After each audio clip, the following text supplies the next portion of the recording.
Assalamu alaikum. I am Muhammad Zain Arshad. I am talking to you from the platform of Pro Genius Student. So today we are going to discuss the episode number 8 of PAF Intermediate Jobs. Whether you are applying for GDP, Air Defense, Aeronautical Engineering, ANSG and Logistic branch, आप PAF की किसी भी branch के अंदर apply कर रहे हैं, आपको ये MCQs बहुत हेल्प आउट करेंगे, क्योंकि जितने भी MCQs होते हैं सारे हमने पास पेपर से कलेक्ट किए होते हैं और इनके रिपीट होने की रेशियो 99.9% होती है। हमने आपके साथ इसकी प्रीवियस एपिसोड नंबर 1, 2, 3, 4, 5, 6, 7 में डिस्कस किए। अगर आप उन्हें भी देखना चाहते हैं तो उनका लिंक अपनी डिस्क्रिप्शन के अंदर मौजूद है, आप ज़रूर उन्हें गो थ्रू कीजिएगा, इंशाल्लाह आपको इनमें से भी MCQ ज़रूर आएंगे। चलिए शुरू करते हैं। क्वेश्चन नंबर 31 हमारे पास है, transformer work on the which principle. Transformer किसके प्रिंसिपल के ऊपर काम करता है? So we have the right option number B, mutual induction. Transformer works on the principle of mutual induction. आपको इसके रिलेटेड और भी क्वेश्चन आ सकते हैं कि कैसे, तो आपने याद रखना है transformer transfer electrical energy between coils through mutual induction. कि ट्रांसफार्मर जो होता है वो इलेक्ट्रिकल एनर्जी को कॉइल्स के बिटवीन जो है वो ट्रांसफर करता है, किसके थ्रू करता है? म्यूचुअल इंडक्शन के थ्रू। जैसा कि पिक्चर के अंदर आप देख भी सकते हैं, म्यूचुअल इंडक्शन का जो सारा प्रोसेस है वो आपको शो कराया गया है, आपने इसको अच्छी तरह अंडरस्टैंड करके जाना है, आपको इसके रिलेटेड भी क्वेश्चन आ सकते हैं। क्वेश्चन नंबर 32 हमारे पास है, electric field lines never dash each other. So we have to choose the right option which will fit in our blank to make it sense. So we have the right option number C, intersect. Electric field line never intersect each other. कि जो electric field line होती हैं वो कभी भी एक दूसरे को इंटरसेक्ट नहीं करती। आपको इसके रिलेटेड और भी क्वेश्चन आ सकते हैं कि क्यों, तो अपने याद रखना है electric field line can not intersect because field at a point has only one direction. कि एक फील्ड जो होता है एट अ पॉइंट पर उसकी क्या डायरेक्शन होती है? Only one. That's why they can't intersect each other. आपको पिक्चर के अंदर कुछ इन्फॉर्मेशन दी गई है कि इलेक्ट्रिक फील्ड लाइन जो होती है वो दो किस्म के चार्जेस पे कंप्राइज करती हैं, one is positive charge and one is negative charge. Question number 33 हमारे पास है, antonym of increase is. Antonym increase का क्या है? इंक्रीज का उल्ट क्या है? So we have the right option number B, reduce. Increase का मतलब क्या होता है? ज्यादा होना, और रिड्यूस का मतलब क्या होता है? कम होना। क्वेश्चन नंबर 34 हमारे पास है, the velocity of a simple pendulum at its equilibrium position is. के जो सिंपल पेंडुलम होता है उसकी इक्विलिब्रियम पोजीशन के ऊपर वेलोसिटी कितनी होगी? So we have the right option number A, maximum. आपको इसके रिलेटेड और भी क्वेश्चन आ सकते हैं कि क्यों, तो आपने याद रखना है at equilibrium position potential energy is minimum and kinetic energy is maximum. क्योंकि जब वो इक्विलिब्रियम पोजीशन पे आता है तो उसकी जो काइनेटिक एनर्जी होती है वो मैक्सिमम हो जाती है और पोटेंशियल एनर्जी मिनिमम हो जाती है। दैट्स वाई उसकी जो स्पीड हो जाती है, वेलोसिटी हो जाती है, वो क्या हो जाती है? मैक्सिमम। जैसे पिक्चर के अंदर आप देख भी सकते हैं, इसको कैलकुलेट करने का फॉर्मूला हमारे पास क्या है? mg sin theta and mg cos theta. Question number 35 हमारे पास है, the dimensional formula of torque is. Torque का डायमेंशनल फॉर्मूला क्या है? So we have the right option number A, ml square T minus inverse square. आपको इसके related और भी क्वेश्चन आ सकते हैं कि कैसे, तो अपने याद रखना है torque equal force into distance giving dimension. कि हमारे पास कैसे डायमेंशनल फोर्स आया? As torque equal force into distance giving dimension ml square T minus 2। अब यहाँ पर एक और क्वेश्चन अराइज होता है जो कि क्वेश्चन पेपर के अंदर भी आ सकता है, टेस्ट के अंदर भी आ सकता है, कि टॉर्क क्या होती है? तो आपने याद रखना है torque is a turning effect of force. Torque जो होता है वो टर्निंग इफेक्ट ऑफ फोर्स को कहते हैं, जैसे कि डेफिनेशन में पढ़ सकते हैं, आपको फॉर्मूला भी दिया गया है, T is equal to F into L. आपको इसके रिलेटेड क्वेश्चन आ सकते हैं, न्यूमेरिकल भी आ सकते हैं, तो आपने इसको अच्छी तरह अंडरस्टैंड करके जाना है। क्वेश्चन नंबर 36 हमारे पास है, dimension of work is the same as that of. Dimension of work जो है वो सेम होती है किसके साथ? पावर के साथ, एनर्जी के साथ, प्रेशर के साथ या मोमेंटम के साथ। So we have the right option number B, energy. आपको इसके रिलेटेड और भी क्वेश्चन आ सकते हैं कि कैसे, तो आपने याद रखना है पावर का जो होता है डायमेंशनल फॉर्मूला वो भी ml स्क्वायर टी माइनस 2 होता है, और एनर्जी का जो होता है डायमेंशनल फॉर्मूला वो भी क्या होता है? ml square T minus 2। आपको पिक्चर तो कुछ इन्फॉर्मेशन शो कराई गई है जो कि आपको डिफरेंट टाइप्स ऑफ एनर्जी बताई गई है, पोटेंशियल एनर्जी, काइनेटिक एनर्जी और मैकेनिकल एनर्जी। आपने इनके मैकेनिज्म को अच्छी तरह, फिनोमेना को अंडरस्टैंड करके जाना है, आपको इसके रिलेटेड भी क्वेश्चंस आ सकते हैं। क्वेश्चन नंबर 37 हमारे पास है, synonym of ancient is. Ancient का सिनोनिम क्या है? एंशिएंट का सिमिलर वर्ड क्या है? So we have the right option number B, old. The synonym of ancient is old. Question number 38 हमारे पास है, the SI unit of Planck's constant is. के प्लैंक्स कांस्टेंट का एसआई यूनिट क्या है? So we have the right option number A, joule second. आपको इसके related और भी क्वेश्चन आ सकते हैं कि कैसे, तो अपने याद रखना है Planck constant has unit of energy multiplied by time. आपको इसके रिलेटेड और भी क्वेश्चन यहाँ पर आ सकते हैं कि प्लैंक कांस्टेंट होता क्या है, तो अपने याद रखना है it is a quantum mechanic shows us that energy is exchanged in specific amount known as quanta the Planck constant define how much energy is in this quanta. तो उन क्वांटा के अंदर जितनी एनर्जी होती है हमें क्या कौन डिफाइन करते हैं, प्लैंक्स कांस्टेंट। क्वेश्चन नंबर 39 हमारे पास है when light travels from air to water which quantity changes, कि जब लाइट जो है वो एयर से वाटर में ट्रेवल करती है तो कौन सी क्वांटिटी चेंज होती है, फ्रीक्वेंसी चेंज होती है, स्पीड चेंज होती है, एनर्जी चेंज होती है, क्या चेंज होता है, तो आपने याद रखना है स्पीड चेंज होती है। आपको इससे रिलेटेड और भी क्वेश्चन आ सकते हैं कि क्यों, तो आपने याद रखना है speed of light decreases in a denser medium like water, कि जो स्पीड ऑफ लाइट होती है वो डेंसर मीडियम के अंदर आके क्या हो जाती है, डिक्रीज कर जाती है। अब यहाँ पर आपने एक इंपॉर्टेंट टर्म भी सुनी होगी, लाइट ईयर। आपको क्वेश्चन आ सकता है कि लाइट ईयर क्या होता है, तो आपने याद रखना है light year is a unit in which we calculate the distance. अब कैसे, जैसे आपको एक एग्जांपल दी गई है कि जैसे अर्थ से जो है सन 8.3 लाइट मिनट दूर है, इसी तरह 320 लाइट ईयर कौन दूर है इन सन से, north pole, star poles, Polaris दूर है। इसी तरह से 4.3 लाइट ईयर अवे है प्रोक्सिमा सेंटर, इसी तरह 26,000 लाइट ईयर अवे आपके सेंटर ऑफ द गैलेक्सी है।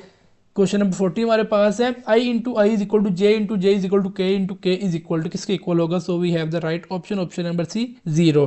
आपको इसके रिलेटेड और भी क्वेश्चन आ सकते हैं, कैसे, तो अपने याद रखना है cross product of any vector with itself is 0, कि जब भी क्रॉस प्रोडक्ट होगा किसी भी वेक्टर का उसी के साथ, जैसे यहाँ पर आई इंटू आई हो रहा है, जे इंटू जे हो रहा है, के इंटू के हो रहा है, तो उसका रिजल्ट क्या आएगा 0। आपको पिक्चर के अंदर कुछ इन्फॉर्मेशन शो कराई गई है क्रॉस प्रोडक्ट के रिलेटेड, आपने इसको अच्छी तरह अंडरस्टैंड करके जाना है, आपको इसके रिलेटेड भी क्वेश्चन आ सकते हैं। क्वेश्चन अब यहाँ पर आपके लिए एक इंपॉर्टेंट अनाउंसमेंट है कि अगर आप पीएएफ की किसी भी ब्रांच के लिए आप तैयारी कर रहे हैं, इसके अप्लाई करने का सोच रहे हैं, तो हमारे पास आपके लिए एक गोल्डन अपॉर्चुनिटी है। We are offering you self learning course और पीजीएस प्रो नोट्स, जिसके अंदर आपको 99.9% सिलेक्शन और तैयारी की गारंटी दी जाती है। आपको यहाँ पर हम 2 कोर्सेज ऑफर कर रहे हैं। फर्स्ट ऑफ ऑल जिसकी प्राइस है 4999 रुपीज़, जिसके अंदर आपको रिकॉर्डेड लेक्चर प्रोवाइड किए जाएंगे, पीडीएफ नोट्स प्रोवाइड किए जाएंगे और मॉक टेस्ट प्रोवाइड किए जाएंगे। अगर आप रिकॉर्डेड लेक्चर नहीं लेना चाहते तो आपको पीजीएस प्रो नोट्स वाला बंडल दिया जाएगा, जिसके अंदर आपको इंटेलिजेंस नोट्स, एकेडमिक नोट्स और मॉक टेस्ट दिए जाएंगे। अगर आप इन अपॉर्चुनिटीज़ को अवेल करना चाहते हैं तो आप हमारे गिवन नंबर पर हमारे एडमिट से कॉन्टैक्ट कर सकते हैं, वो आपको फर्दर गाइड कर देंगे। क्वेश्चन नंबर 41 हमारे पास है antonym of victory is, victory का एंटोनिम क्या है, विक्ट्री का उल्ट क्या है, so we have the right option, option number C defeat. जैसा कि आप जानते हैं विक्ट्री का मायने होता है जीतना और डिफीट का मायने क्या होता है, हारना। क्वेश्चन नंबर 42 हमारे पास है the SI unit of angular momentum is, angular momentum का एसआई यूनिट क्या है, so we have the right option, option number A kilogram metre square per second. आपको इसके रिलेटेड और भी क्वेश्चन आ सकते हैं, कैसे, तो अपने याद रखना है angular momentum equal moment of inertia into angular velocity. आपको पिक्चर के अंदर एंगुलर मोमेंटम के फार्मूलाज दिए गए हैं, आप इनको अच्छी तरह अंडरस्टैंड करके जाना है, आपको इसके रिलेटेड भी क्वेश्चंस आ सकते हैं। क्वेश्चन नंबर 43 हमारे पास है electric current is measured by which instrument, कि जो इलेक्ट्रिक करंट होता है वो किस इंस्ट्रूमेंट के थ्रू हम मेजर करते हैं, तो अपने याद रखना है वो measure electric current through ammeter. आपको इससे वो भी क्वेश्चन आ सकते हैं, कैसे, तो अपने याद रखना है ammeter is connected in series, कि एमीटर जो होता है वो हमेशा सीरीज के अंदर कनेक्ट किया जाता है, कभी पैरेलल के अंदर नहीं कनेक्ट किया जाता, और ये क्या मेजर करता है, करंट मेजर करता है। आपको पिक्चर के अंदर एमीटर भी शो कराया गया है, आपने इसको अच्छी तरह देखकर जाना है, इसके कुछ एस्पेक्ट्स को देखकर जाना है ताकि आपको पेपर के अंदर कोई भी क्वेश्चन है तो उसको सोल्व कर सकें। क्वेश्चन नंबर 44 हमारे पास है SI unit of momentum is, momentum का एसआई यूनिट क्या है, so we have the right option, option number A kilogram metre per second. आपको इसके रिलेटेड वो भी क्वेश्चन आ सकते हैं, कैसे, तो आपने याद रखना है momentum equal mass multiplied by velocity. आपको पिक्चर के अंदर मोमेंटम का फॉर्मूला भी दिया गया है, जैसा कि हमने डिस्कस भी किया, mass into velocity is the formula of momentum.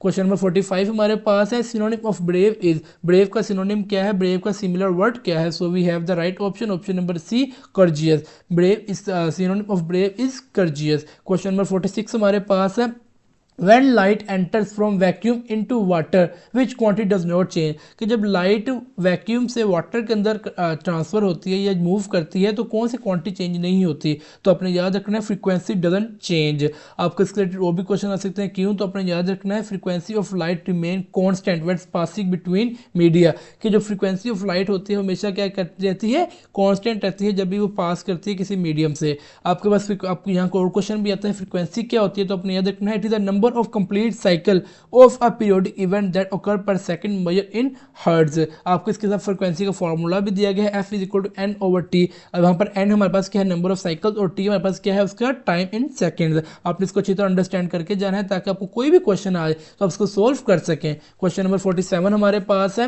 Which of the following is a semiconductor, कि आपको कॉपर, सिलिकॉन, एल्यूमिनियम और आयरन में से कौन सा सेमीकंडक्टर है, तो आपने याद रखना है सिलिकॉन इज अ सेमीकंडक्टर। आपको इसके रिलेटेड और भी क्वेश्चन आ सकते हैं, कैसे, तो अपने याद रखना है सिलिकॉन और जर्मेनियम जो है वो कॉमन सेमीकंडक्टर मटेरियल्स है। जैसे कि पिक्चर के अंदर देख भी सकते हैं कि सिलिकॉन से हमारे पास कौन कौन सी प्रोडक्ट्स आती हैं जिनको हम यूज़ करते हैं। सिलिकॉन चिप्स हमारे पास होती हैं, सिलिकॉन डिवाइसेस होती हैं, तो अपने इनको अच्छी तरह देखकर जाना है। आपको इसके रिलेटेड भी क्वेश्चन आ सकते हैं। आगे जितनी नैनो टेक्नोलॉजी है वो सारी इस पर बेस कर रही है। क्वेश्चन नंबर 48 हमारे पास है the SI unit of power is, power का एसआई यूनिट क्या है? So we have the right option, option number B watt. Power का एसआई यूनिट क्या है? वाट। पावर को किसके में कैलकुलेट करते हैं? वाट के अंदर। आपको इसके रिलेटेड और भी क्वेश्चन आ सकते हैं कैसे, तो अपने याद रखना है 1 watt equal 1 joule of energy transfer per second. आपको पिक्चर के अंदर difference between volt watt and ampere show कराया गया है। आपने इसको अच्छी तरह देखकर जाना है, इसको अंडरस्टैंड करके जाना है। आपको इसके रिलेटेड भी क्वेश्चन आ सकते हैं। क्वेश्चन नंबर 49 हमारे पास है synonym of rapid is, rapid का सिनोनिम क्या है? रैपिड का सिमिलर वर्ड क्या है? तो आपने याद रखना है the synonym of rapid is Swift.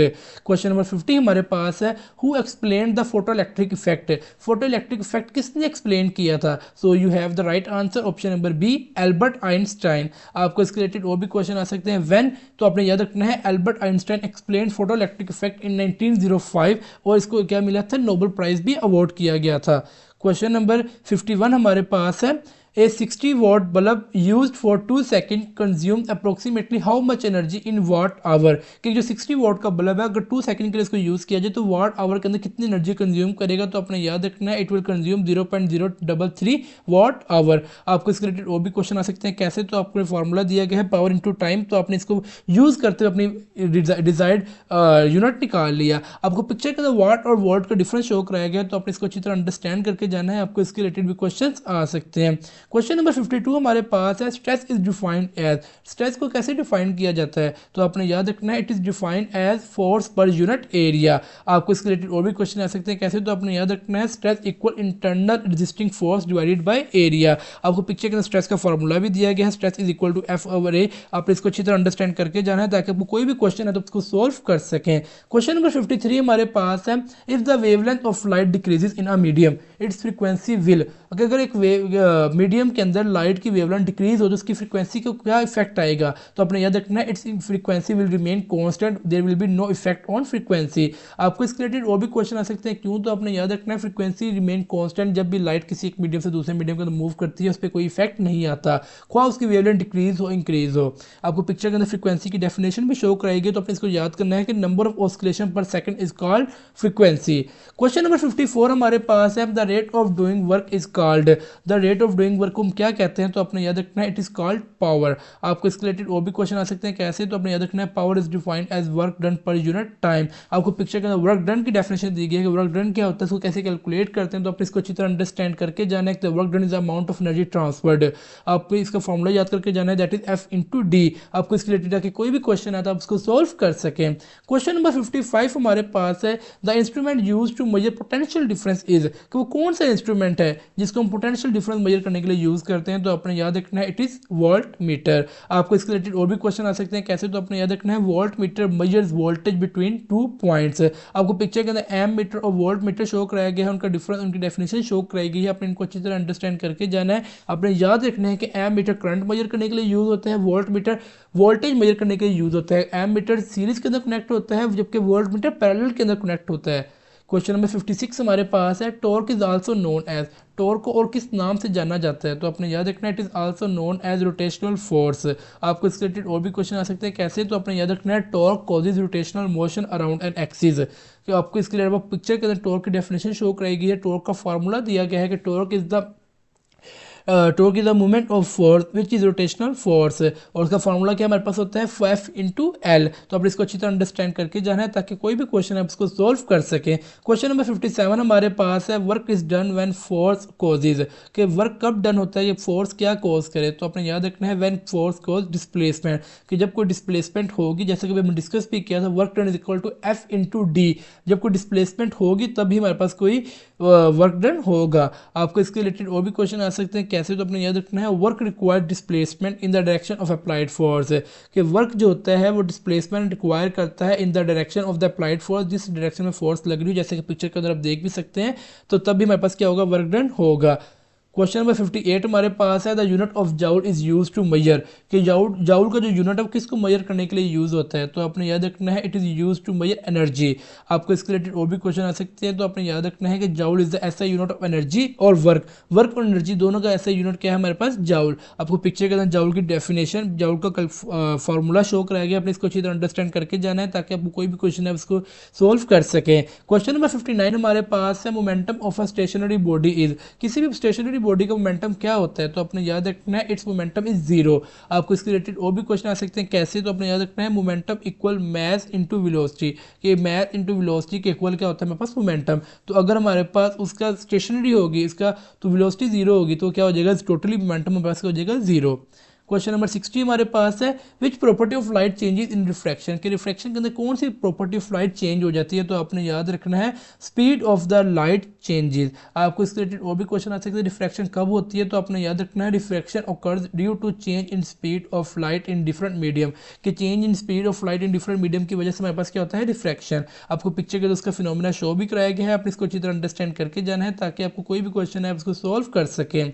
आपके लिए एक इंपॉर्टेंट अनाउंसमेंट है कि अगर आप पीएएफ के किसी भी ब्रांच के लिए अप्लाई करना चाह रहे हैं, उसका तैयारी कर रहे हैं, तो हम आपको दो अपॉर्चुनिटीज़ ऑफर कर रहे हैं। फर्स्ट, इसके अंदर आपको रिकॉर्डेड लेक्चर प्रोवाइड किए जाएंगे, पीडीएफ नोट्स प्रोवाइड किए जाएंगे, 30 मॉक टेस्ट प्रोवाइड किए जाएंगे जिसकी आपको फीस होगी 4999 रुपीज़ ओनली। अगर आप हमारे रिकॉर्डेड लेक्चर्स नहीं चाहते और बाकी नोट्स और हमारे मॉक टेस्ट चाहते हैं, तो उसके लिए हमने आपके लिए प्लान रेडी किया जिसकी फीस आपके लिए होगी 3400 रुपीज़। ये जितने भी कोर्सेज हैं, ये जितने भी ये डाटा है, ये सारा पास पेपर से कलेक्टेड डाटा है। इंशाल्लाह इससे आपकी 100% प्रिपरेशन की गारंटी होगी। अगर आप इनको अवेल करना चाहते हैं, ग्रैब करना चाहते हैं, तो आपको गिवन नंबर पर कॉन्टैक्ट कर सकते हैं, हमारे एडमिन से आपको फर्दर गाइड कर देंगे।